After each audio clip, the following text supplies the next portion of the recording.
Item ಯಾವುದೇ ಇರಲಿ try ಮಾಡಿ ಆಚಿ ಚಿಕನ್ ಮಸಾಲಾ. ರಾಜ್ಯ ಬಿಜೆಪಿಯಲ್ಲಿ ಕ್ರಾಸ್ ವೋಟಿಂಗ್ ಕೋಲಾಹಲ ಜೋರಾಗಿದೆ. ಅಡ್ಡ ಮತದಾನ ಮಾಡಿದ ಆ ಶಂಕಿತ ಶಾಸಕರು ಯಾರು? ಬಿಜೆಪಿ ಹೈಕಮಾಂಡ್ ಅಂಗಳಕ್ಕೆ ಕ್ರಾಸ್ ವೋಟಿಂಗ್ ಚೆಂಡು ಹೋಗಿ ಬಿದ್ದಿದೆ.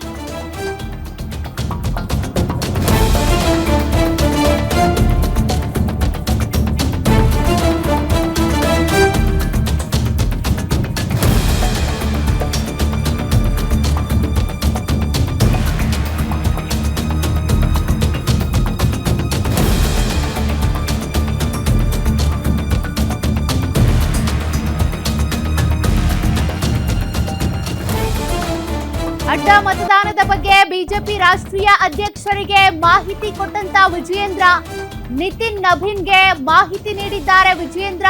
ಜೊತೆಗೆ ಆರ್ ಅಶೋಕ್, ಅಡ್ಡ ಮತದಾನವನ್ನ ಹೈಕಮಾಂಡ್ ಗಂಭೀರವಾಗಿ ಪರಿಗಣಿಸಿದೆ. ಪಕ್ಷಕ್ಕೆ ಅನ್ಯಾಯ ಮಾಡಿದವರ ಮೇಲೆ ಕಠಿಣ ಕ್ರಮ ಆಗುತ್ತೆ. ನಮಗ್ ಸಿಕ್ಕಿರೋ ಮಾಹಿತಿಯನ್ನ ಹೈಕಮಾಂಡ್ಗೆ ನೀಡಿದ್ದೇವೆ. ದೆಹಲಿಯಲ್ಲಿ ಬಿಜೆಪಿ ರಾಜ್ಯಾಧ್ಯಕ್ಷ ಬಿವೈ ವಿಜಯೇಂದ್ರ ಹೇಳಿಕೆ ಕೊಟ್ಟಿದ್ದಾರೆ.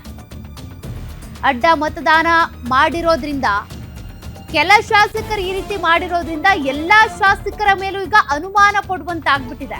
ಹೀಗಾಗಿ ನಮಗ್ ಸಿಕ್ಕಿರೋ ಮಾಹಿತಿ ಏನೇನಿದೆ ಅದ್ರ ಬಗ್ಗೆ ನಾವು ಹೈಕಮಾಂಡ್ಗೆ ಡೀಟೇಲ್ಸ್ ಕೊಟ್ಟಿದ್ದೀವಿ ಅಂತ ವಿಜಯೇಂದ್ರ ಮಾತನಾಡಿದ್ದಾರೆ. ಅವ್ರದೇ ಆದಂತಹ ಮಾಹಿತಿ ಅಧ್ಯಕ್ಷರು ಕೂಡ ಇತ್ತು. ಈ ಪ್ರಕರಣವನ್ನ ಬಹಳ ಗಂಭೀರವಾಗಿ ತೆಗೆದುಕೊಂಡಿದ್ದೇವೆ. ಯಾರು ಅನ್ಯಾಯ ಮಾಡಿದ್ದಾರೆ, ದ್ರೋಹ ಎಸಗುವಂಥ ಕೆಲಸ ಮಾಡಿದ್ದಾರೆ,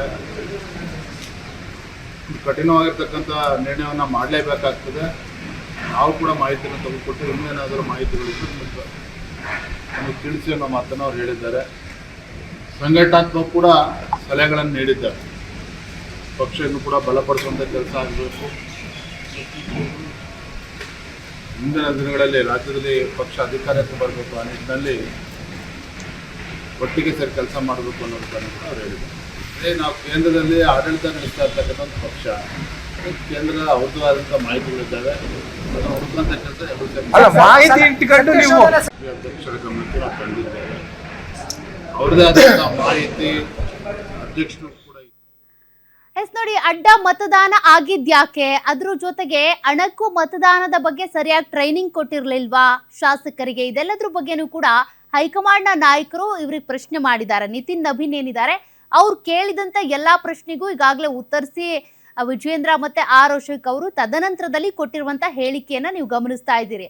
ವಿಜಯೇಂದ್ರ ಮತ್ತೆ ಅಶೋಕ್ ಏನಿದ್ದಾರೆ, ನಿತಿನ್ ನಬೀನ್ ಅವರ ಬಳಿ ಅವ್ರಿಗೆ ಏನ್ ಗೊತ್ತೋ ಅದ್ರ ಬಗ್ಗೆ ಮಾಹಿತಿಯನ್ನ ಕೊಟ್ಟು ಬಂದಿದ್ದಾರೆ. ಹಾಗಾದ್ರೆ ಮುಂದಿನ ಕ್ರಮ ಏನಾಗುತ್ತೆ? ಈ ಅಡ್ಡ ಮತದಾನ ಮಾಡಿದವ್ರನ್ನ ಬಿಜೆಪಿ ಹಾಗಾದ್ರೆ ಹೇಗೆ ಪತ್ತೆ ಹಚ್ಚುತ್ತೆ ಅಂತ? ಯಾಕಂದ್ರೆ ಇದು ಗೌಪ್ಯ ಮತದಾನ ಆಗಿರೋದ್ರಿಂದ ಯಾರು ಅಡ್ಡ ಮತದಾನ ಮಾಡಿದ್ದಾರೋ ಅವ್ರು ಓಪನ್ ಆಗಿ ಹೇಳಲ್ಲ ನಾನೇ ಅಡ್ಡ ಮತದಾನ ಮಾಡಿದ್ದು ಅಂತ. ಹಂಗಾಗಿ ಯಾವ ರೀತಿ ಪತ್ತೆ ಹಚ್ಚುತ್ತೆ ಹಾಗಾದ್ರೆ ಬಿಜೆಪಿ ಹೈಕಮಾಂಡ್? ಅದ್ರ ಬಗ್ಗೆ ಇನ್ನೂ ಕೂಡ ಗೊತ್ತಾಗ್ಬೇಕಿದೆ. ಒಟ್ನಲ್ಲಿ ಒಂದು ದೊಡ್ಡ ರಾಷ್ಟ್ರೀಯ ಪಕ್ಷ ಆಗಿದ್ರೂ ಕೂಡ ಕರ್ನಾಟಕದಲ್ಲಿ ತನ್ನ ಶಾಸಕರನ್ನ ತಾನು ಹಿಡಿತದಲ್ಲಿ ಇಟ್ಕೊಳ್ಳುವಲ್ಲಿ ವಿಫಲ ಆಗ್ಬಿಡ್ತಾ ಅನ್ನುವಂತ ಪ್ರಶ್ನೆ ಇದೆ. ದೊಡ್ಡ ಮುಜುಗರನೇ ಬಿಜೆಪಿಗೆ ಆಗ್ಬಿಟ್ಟಿದೆ. ಹೀಗಾಗಿ ಈ ನಿಟ್ಟಿನಲ್ಲಿ ಈಗ ಯಾರು ಅಡ್ಡ ಮತದಾನ ಮಾಡಿದ್ರು ಅವ್ರನ್ನ ಪತ್ತೆ ಹಚ್ಚೋದಕ್ಕೆ ಅಂತೇಳಿ ಒಂದ್ ರೀತಿಯಾಗಿ ಟಾಸ್ಕ್ ಅನ್ನ ಈಗ ಮಾಡ್ತಾ ಇದ್ದಾರೆ. ಈಗ ಏನು ಸಮಿತಿ ರಚನೆ ಮಾಡಲಾಗಿದೆಯಲ್ಲ ಸಿ.ಟಿ. ರವಿ ಅವರ ನೇತೃತ್ವದಲ್ಲಿ, ಆ ಸಮಿತಿಯಿಂದ ಏನ್ ಮಾಹಿತಿ ಸಿಕ್ಕಿದೆಯೋ ಆ ಮಾಹಿತಿಯನ್ನ ಈಗ ವಿಜಯೇಂದ್ರ ಮತ್ತೆ ಆರ್ ಅಶೋಕ್ ಇಬ್ರು ಕೂಡ ನಿತಿನ್ ನಬೀನ್ ಅವರಿಗೆ ತಲುಪಿಸಿದ್ದಾರೆ. ಈಗ ಮುಂದೆ ಏನಾಗುತ್ತೆ, ಏನ್ ಮಾಡಬಹುದು? ಏನಾದ್ರೂ ಮೀಟಿಂಗ್ ಮಾಡ್ತಾರಾ? ಎಲ್ಲಾ ಶಾಸಕರನ್ನು ಕರೆದು ಮಾತನಾಡ್ತಾರ? ಮುಂದಿನ ಬೆಳವಣಿಗೆಗಳ ಬಗ್ಗೆ ಗಮನ ಹರಿಸಬೇಕಿದೆ. ಕೇಂದ್ರದ ಅವ್ರದ್ದು ಆದಂಥ ಮಾಹಿತಿಗಳಿದ್ದಾವೆ. ಅದನ್ನು ಹುಡುಕುವಂಥ ಕೆಲಸ ಅಧ್ಯಕ್ಷರ ಗಮನಕ್ಕೆ ನಾವು ತಂದಿದ್ದೇವೆ. ಅವ್ರದೇ ಆದಂಥ ಮಾಹಿತಿ ಅಧ್ಯಕ್ಷರು ಕೂಡ ಇತ್ತು. ಈ ಪ್ರಕರಣವನ್ನು ಬಹಳ ಗಂಭೀರವಾಗಿ ತೆಗೆದುಕೊಂಡಿದ್ದೇವೆ. ಯಾರು ಅನ್ಯಾಯ ಮಾಡಿದ್ದಾರೆ, ದ್ರೋಹ ಎಸಗುವಂಥ ಕೆಲಸ ಮಾಡಿದ್ದಾರೆ, ಕಠಿಣವಾಗಿರ್ತಕ್ಕಂಥ ನಿರ್ಣಯವನ್ನು ಮಾಡಲೇಬೇಕಾಗ್ತದೆ. ನಾವು ಕೂಡ ಮಾಹಿತಿಯನ್ನು ತೆಗೆದುಕೊಟ್ಟು ಇನ್ನೇನಾದರೂ ಮಾಹಿತಿಗಳಿದ್ದು ನಮಗೆ ತಿಳಿಸಿ ಅನ್ನೋ ಮಾತನ್ನು ಅವ್ರು ಹೇಳಿದ್ದಾರೆ. ಸಂಘಟನಾತ್ಮಕ ಕೂಡ ಸಲಹೆಗಳನ್ನು ನೀಡಿದ್ದಾರೆ. ಪಕ್ಷವನ್ನು ಕೂಡ ಬಲಪಡಿಸುವಂಥ ಕೆಲಸ ಆಗಬೇಕು.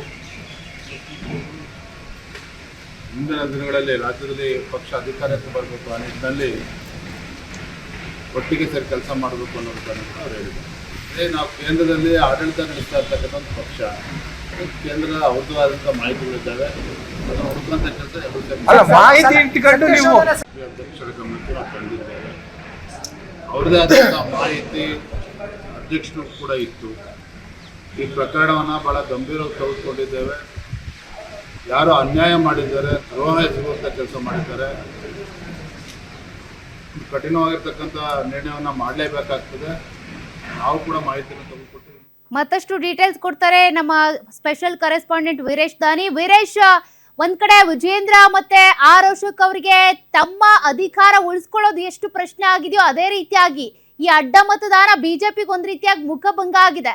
ನಿತಿನ್ ನಬೀನ್ ಅವರ ಬಳಿ ಇಬ್ರು ಏನ್ ಹೇಳಿದ್ರು, ಏನ್ ಕೇಳಿದ್ದಾರೆ, ನಿತಿನ್ ನಬೀನ್ ಏನೆಲ್ಲ ಡೀಟೇಲ್ಸ್ ಇದೆ?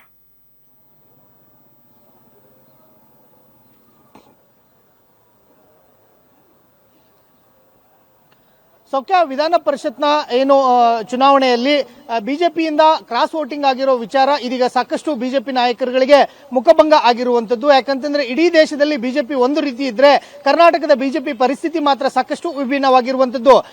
ಏನು ವಿಧಾನಸಭೆಯಿಂದ ವಿಧಾನ ಪರಿಷತ್ಗೆ ಆಗಿರತಕ್ಕಂಥ ಚುನಾವಣೆಯ ವೇಳೆಯಲ್ಲಿ ಕಾಂಗ್ರೆಸ್ನ 140 ಶಾಸಕರಿರೋ ಪೈಕಿ ಅವ್ರಿಗೆ ಕಾಂಗ್ರೆಸ್ನ 5 ಅಭ್ಯರ್ಥಿಗಳಿಗೆ 152 ಮತಗಳು ಬಂದಿರುವಂತದ್ದು. ಹೀಗಾಗಿ 12 ಮತಗಳು ಕ್ರಾಸ್ ವೋಟಿಂಗ್ ಆಗಿರುವಂತದ್ದು. ಈ ಪೈಕಿ ಬಿಜೆಪಿ ಮತ್ತು ಜೆಡಿಎಸ್ ನಿಂದ 12 ಮತಗಳು ಹೆಚ್ಚುವರಿಯಾಗಿ ಕಾಂಗ್ರೆಸ್ಗೆ ಬಂದಿರುವ ಹಿನ್ನೆಲೆಯಲ್ಲಿ ಬಿಜೆಪಿಯಿಂದ ಸುಮಾರು 6 ರಿಂದ 7 ಶಾಸಕರುಗಳು ಅಡ್ಡ ಮತದಾನ ಮಾಡಿದ್ದಾರೆ ಅನ್ನೋದು ಈಗಾಗಲೇ ಸ್ಪಷ್ಟವಾಗಿ ಗೊತ್ತಾಗಿರುವಂತದ್ದು.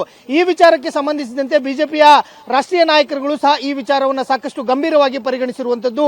ವಿಪಕ್ಷ ನಾಯಕ ಆಗಿರತಕ್ಕಂಥ ಆರ್ ಅಶೋಕ್ ಮತ್ತು ಬಿಜೆಪಿ ರಾಜ್ಯಾಧ್ಯಕ್ಷ ಆಗಿರತಕ್ಕಂಥ ವಿಜೇಂದ್ರ ಅವರ ಬಳಿ ಅಡ್ಡ ಮತದಾನ ಆಗಿರುವ ಬಗ್ಗೆ ಮಾಹಿತಿಯನ್ನು ಸಹ ಕೇಳಿದ್ರು.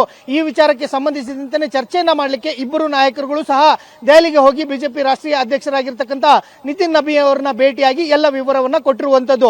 ಈ ವೇಳೆಯಲ್ಲಿ ಬಿಜೆಪಿ ರಾಷ್ಟ್ರೀಯ ಅಧ್ಯಕ್ಷ ನಿತಿನ್ ನಬಿ ಅವರು ಸಹ ಬಿಜೆಪಿ ರಾಜ್ಯಾಧ್ಯಕ್ಷ ಮತ್ತು ವಿಪಕ್ಷ ನಾಯಕರುಗಳಿಗೆ ಸಾಕಷ್ಟು ಪ್ರಶ್ನೆಗಳನ್ನು ಸಹ ಮಾಡಿರುವಂತದ್ದು. ಮೊದಲಿಗೆ ಒಂದು ಮತ ಇನ್ವ್ಯಾಲಿಡ್ ಆಗಿದ್ದು ಯಾಕೆ ಅನ್ನೋ ಒಂದು ಪ್ರಶ್ನೆಯನ್ನ ಹಾಕಿರುವಂತದ್ದು.